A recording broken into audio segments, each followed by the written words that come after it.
Jalgaon MIDC में chemical company में भीषण आग, लाखों का नुकसान। जलगांव एमआईडीसी में आरएल चौफुले के नज़दीक एन सेक्टर स्थित आर्यव्रत केमिकल कंपनी में आज सुबह करीब 11 बजे भीषण आग लग गई। आग इतनी तेज थी कि कुछ ही मिनटों में पूरे परिसर में धुआं फैल गया और लाखों रुपए का सामान जलकर खाक हो गया। घटना की सूचना मिलते ही महानगर पालिका, जैन इरिगेशन, वरणगांव, भुसावल, नामनेर तथा नशीराबाद से पहुंचे 8 से 10 फायर ब्रिगेड की टीमों ने युद्ध स्तर पर आग बुझाने का काम शुरू कर दिया।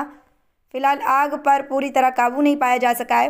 प्राथमिक जानकारी के अनुसार किसी भी तरह की जनहानि नहीं हुई है। प्रत्यक्षदर्शियों का कहना है कि आग इतनी भीषण थी कि 4 से 5 किलोमीटर दूर से भी आग की लपटें और काला धुआं साफ नजर आ रहा था।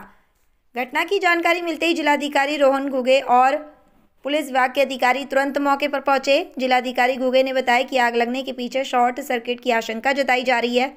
इसी बीच विधानसभा सदस्य राजू मामा बोले भी घटनास्थल पर पहुंचकर स्थिति का जायजा लिया। मौके पर बड़ी संख्या में नागरिकों की भीड़ जमा हो गई थी। फिलहाल आग बुझाने का प्रयास जारी है और नुकसान का सही आंकड़ा अभी सामने नहीं आया है। जलगांव शहर से शाहिर तेली की report, BK Times News Live के लिए। येथे आर्यवर्त केमिकल्स या एमआयडीसी मधल्या एका कंपनीला आग लागलेली आहे।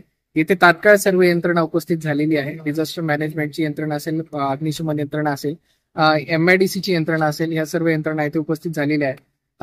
इथे फायर टेंडर्स उपस्थित झालेले आहेत एमआयडीसी कडून।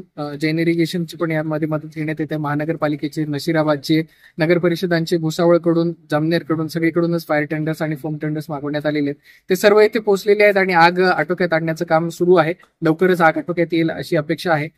येथे कुठल्याही प्रकारची जीवितहानी झालेली नाहीये। सध्या तरी मिळालेल्या माहितीनुसार सर्व जे काम करणारे लोक होते त्यांना इव्हॅक्युएट वेळीच करण्यात आलेलं आहे। वित्तहानी किती झाली आणि आगीचं लागण्याचं काय कारण होतं याबाबतची माहिती घेण्यात येत आहे आणि लवकरच आग आटोक्यात आल्याच्या नंतर बाकीच्या ज्या सर्व डिझास्टर मॅनेजमेंटशी रिलेटेड आणि बाकी पण ज्या एन्क्वायरीज आहेत त्या सगळ्या एन्क्वायरीज करण्यात येईल।